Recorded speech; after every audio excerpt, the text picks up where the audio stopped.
दोस्तों, दुनिया का हर इंसान अमीर बनना चाहता है, लेकिन फिर भी ज्यादातर लोग अमीर नहीं बन पाते हैं। अगर आप जानना चाहते हैं कि ऐसा क्यों होता है, तो आप बिल्कुल सही जगह पर हो। पैसों के बारे में अमीर लोग अपने बच्चों को ऐसा क्या सिखाते हैं जो गरीब और मध्यम वर्ग के माता पिता नहीं सिखाते। पैसा किस तरह से कमाया जाए और किस तरह से खर्च किया जाए, यह हमें किसी भी स्कूल या कॉलेज में नहीं पढ़ाया जाता। शायद यही वजह है जिसके कारण अमीर लोग और भी ज्यादा अमीर हो जाते हैं और गरीब लोग और भी ज्यादा गरीब। मिडिल क्लास फैमिली की जिंदगी तो लोन की ईएमआई भरने में ही निकल जाती है। यह कहना गलत नहीं है कि पैसा शक्ति का एक रूप है, लेकिन फाइनेंशियल एजुकेशन इससे भी ज्यादा शक्तिशाली है। पैसा तो आता जाता रहता है, लेकिन अगर आप जानते हैं कि पैसा कैसे काम करता है, तो आप इस पर काबू पा सकते हैं और दौलत बनाना शुरू कर सकते हैं। हम में से ज्यादातर लोग पैसों के बारे में अपने माता पिता से ही सीखते हैं, लेकिन एक गरीब माता पिता अपने बच्चों को पैसे के बारे में क्या सिखा सकते हैं? वो सिर्फ इतना ही कह सकते हैं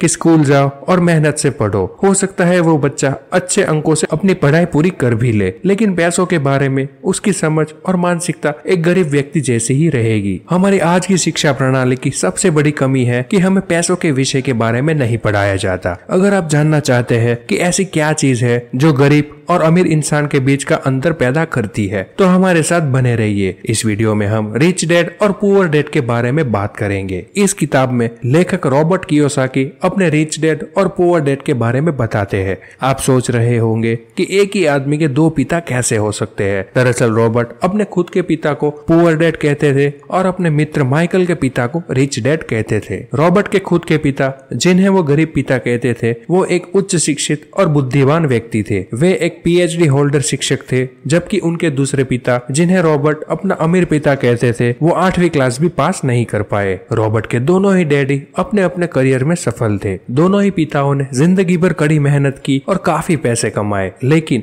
एक हमेशा आर्थिक परेशानियों से जूझते रहे। वहीं दूसरे पिता आगे चलकर हवाई के सबसे अमीर लोगों में से एक बने। हम में से ज्यादातर लोग पैसों के बारे में उन लोगों से सीखते हैं जो खुद जिंदगी भर पैसों की कमी के कारण जूझते रहते हैं। आपने देखा होगा कि कुछ लोग दूसरे लोगों को फाइनेंशियल एडवाइस देते रहते हैं, जैसे सारी दुनिया का ज्ञान उसके पास ही है। आप जरा सोच कर देखिए, अगर दो लोग आपसे सलाह मांगते हैं, जिनमें से पहला 1 लाख रुपए प्रति महीना और दूसरा 10 लाख रुपए प्रति महीना कमाता है, तो इनमें से किसकी सलाह आपके लिए ज्यादा कारगर होगी? मेरे हिसाब से 10 लाख प्रति महीना कमाने वाले व्यक्ति की सलाह आपके लिए ज्यादा कारगर साबित होगी। रॉबर्ट कहते हैं कि मैं खुश नसीब था कि मेरे 2 डैडी थे, इसलिए मेरे पास 2 विरोधी दृष्टिकोणों का विकल्प था, एक गरीब आदमी का और दूसरा अमीर आदमी का। मिसाल के तौर पर पुअर डैडी कहते थे पैसे का प्रेम ही सारी बुराई का जड़ है, वहीं रिच डैडी कहते थे पैसे की कमी सारी बुराई की जड़ है। पुअर डैडी कहते थे कि मैं इसे खरीद नहीं सकता, वहीं रिच डैडी कहते हैं मैं इसे कैसे खरीद सकता हूँ। यहाँ एक वाक्य कथन और दूसरा प्रश्न है। एक में बात खत्म हो जाती है और दूसरे में आपका दिमाग सोचने के लिए मजबूर हो जाता है कि इसे कैसे खरीदा जा सकता है। अमीर डैडी कहते हैं मैं इसे नहीं खरीद सकता। यह कहना मानसिक आलस्य की निशानी है। पुअर डैडी सलाह देते थे मेहनत से पढ़ो ताकि तुम्हें किसी अच्छी कंपनी में नौकरी मिल सके, वही अमीर डैडी नसीहत देते थे मेहनत से पढ़ो ताकि तुम्हें खरीदने के लिए कोई अच्छी कंपनी मिल जाए। पुअर डैडी कहते थे मैं इसलिए अमीर नहीं हूँ क्योंकि मुझे बाल बच्चों को पालना पड़ता है, वही अमीर डैडी मुझसे कहते थे मुझे इसलिए अमीर बनना है क्योंकि मुझे बाल बच्चों को पालना है। पुअर डैडी कहते थे जहाँ पैसे का मामला हो वहाँ सुरक्षित खेलो, जोखिम मत लो, वहीं अमीर डैडी कहते थे जोखिम को संभालना सीखो। आखिरकार रॉबर्ट कियोसाकी ने मात्र 9 वर्ष की उम्र में फैसला ले लिया कि वे सिर्फ अमीर डैडी की सलाह मानेंगे और केवल उन्हीं के बताए हुए रास्ते पर चलेंगे। रॉबर्ट ने अपनी पढ़ाई शुरू की और इसी पढ़ाई के दौरान उन्होंने अमीर डैडी से कुछ सबक सीखे, जिनकी बदौलत वो आगे चलकर अमीर बन गए।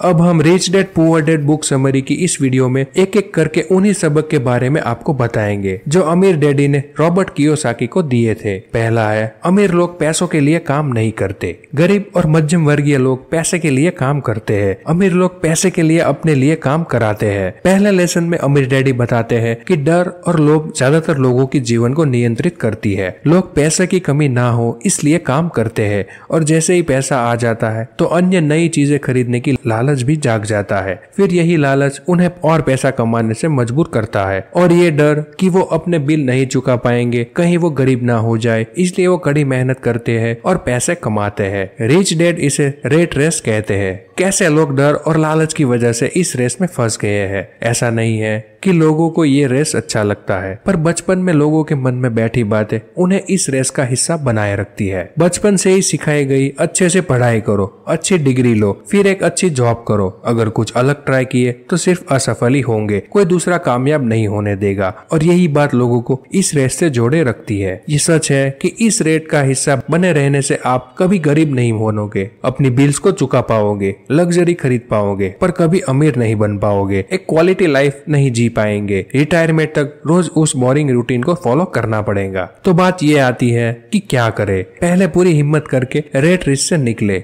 ऐसा कुछ करे जिसमें आप पैसे के लिए काम ना करें, बल्कि पैसा आपके लिए काम करे। और ये तभी संभव हो जब आप फाइनेंशियल नॉलेज लेंगे। दूसरा है आर्थिक साक्षरता। महत्वपूर्ण यह नहीं है कि आप कितना पैसा कमाते हैं, महत्वपूर्ण यह है कि आप कितना पैसा रखते हैं। आर्थिक साक्षरता सीखना बहुत ही जरूरी है। जिनमें ये कमी होती है वो चाहे जितने भी पैसे कमा ले, वो हमेशा गरीबी रहते हैं। बहुत से लोग लॉटरी में करोड़ों रुपए कमाते हैं, पर बाद में उसे गवा भी देते हैं। फाइनेंशियल लिटरेसी का मतलब है पैसों को काम करने का तरीका, उसकी समझ। कई टैलेंटेड लोग इस नॉलेज की कमी की वजह से आज भी रेट रेस में फंसे हुए हैं। उन्हें ये भी नहीं पता है कि वो कितने पैसे टैक्स में खो रहे हैं। सरल भाषा में इसे समझे तो एसेट और लायबिलिटी के बीच का फर्क। सुनने में ये जितना सिंपल है, असल में लोग इस फर्क से अनजान है। एसेट वो चीज है जो आपके जेब में पैसे डाले, और लायबिलिटी वो चीज है जो आपके जेब से पैसे निकाले। लोग ये गलती करते हैं और वे लायबिलिटी को संपत्ति समझ लेते हैं, जैसे कि गाड़ी, घर, लग्जरी चीजें, पर असल में ये लायबिलिटी है। घर तब तक आपकी संपत्ति नहीं है जब तक ये आपको कमा के ना दे। अगर आपने घर को रेंट पे दे दिया है और उससे आपको इनकम हो रही है, तभी वो आपकी एसेट कहलाएगी। इसलिए अमीर डैडी कहते हैं एसेट को बढ़ाओ और लायबिलिटी कम रखो, तभी आप अमीर बन पाओगे। एसेट जैसे कि बॉन्ड्स, स्टॉक्स में इन्वेस्ट करना, रियल एस्टेट आदि, जो आपको पैसे कमा के दे। ऐसे बिजनेस जिसमें आपकी प्रेजेंस जरूरी नहीं है, पर वो काम कर रही हो,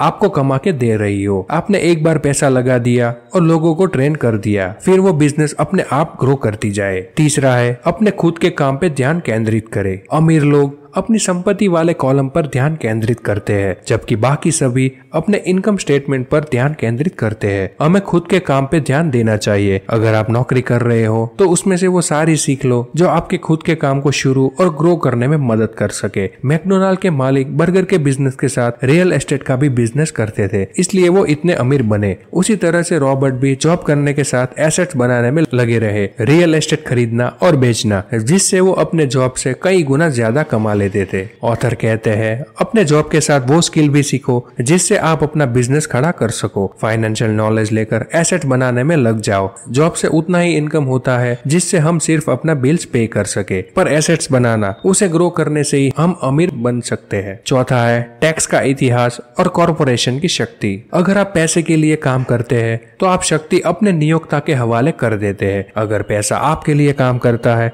तो आप शक्ति अपने पास रखते हैं और उसे नियंत्रित करते हैं। इस लेसन में ऑथर टैक्स का इतिहास बताते हैं। टैक्स की शुरुआत अमीर और गरीब के बीच के गैप को खत्म करने के लिए हुई थी। अमीरों पर टैक्स लगाया जाए और उन पैसों को गरीबों की सुविधा के लिए खर्च की जाए, पर बाद में मध्यम वर्गीय लोगों पर भी ये टैक्स लागू हो गया। पर अब सिर्फ सरकारी खाते में जो ज्यादा टैक्स जाता है वो मध्यम वर्गीय लोगों से ही आता है। अमीर लोग अपनी सूझबूझ और चतुराई से टैक्स देने से बच जाते हैं। अमीर पहले कमाते हैं, फिर खर्च करते हैं, और अगर कुछ बचा तो वो टैक्स पे करते हैं। पर मिडिल क्लास और अपर मिडिल क्लास लोग पहले कमाते हैं, फिर टैक्स भरते हैं, और फिर जो बचता है उसे खर्च करते हैं। पांचवा है अमीर लोग पैसे का आविष्कार करते हैं। संसार में अक्सर चतुर नहीं, साहसी लोग आगे बढ़ते हैं। जितने भी सफल और अमीर लोग हैं, जैसे कि Bill Gates, Dhirubhai Ambani, Jeff Bezos, वो सब अपॉर्चुनिटी को पहले देखे और उसी का इस्तेमाल करके आगे बढ़े। मार्केट में क्या डिमांड है, लोगों को क्या चाहिए, वो चीज को देखो और अपना आइडिया लगाकर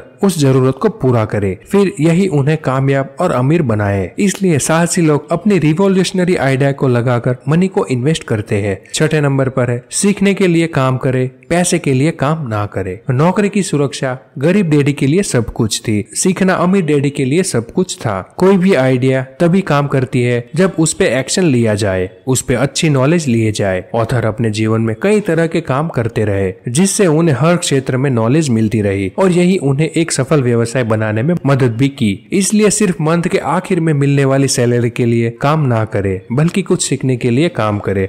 अलग अलग फील्ड की नॉलेज ले और उन फील्ड के एक्सपर्ट के के साथ जुड़े, उन्हें अपने काम के लिए रखे जो फिर आपका काम ग्रो करने में मदद करेंगे। की पॉइंट्स, फाइनेंशियल नॉलेज यानी कि आर्थिक साक्षरता ले, एसेट्स बनाए। अमीर लोग लग्जरी बाद में खरीदते हैं, पहले वो एसेट्स बनाने में जुटते हैं, उससे मिले पैसों से वो फिर लायबिलिटी खरीदते हैं। सबसे पहले खुद को पे करे और उन पैसे को इन्वेस्ट करने में लगाए जिससे आपकी एसेट बढ़े। पैसों से जुड़े डर को हैंडल करना सीखे। पैसों के मामले में सक्सेस इस बात पे निर्भर करती है कि हम अपने डर को कितने अच्छे से संभाल सकते हैं। बहुत सारे लोग कई अच्छे अपॉर्चुनिटी को गवा देते हैं क्योंकि उन्हें रिस्क लेने से डर लगता है। सेलिंग स्किल सीखे। कई टैलेंटेड लोग पिछड़े रह जाते हैं क्योंकि उन्हें अपनी कला बेचने का स्किल पता नहीं होता है। कई लोग अपने मार्केटिंग टेक्निक से साधारण चीज को असाधारण बनाकर मशहूर कर देते हैं। सबसे बड़ा एसेट्स आपका मस्तिष्क है, उसकी लायबिलिटी को बढ़ाए अच्छी स्किल्स और नॉलेज से। ये कभी ना कहे कि मैं ये खरीद नहीं सकता। जब हम कहते हैं मैं ये नहीं कर सकता तो दिमाग उसके बारे में सोचना बंद कर देता है। खुद से पूछे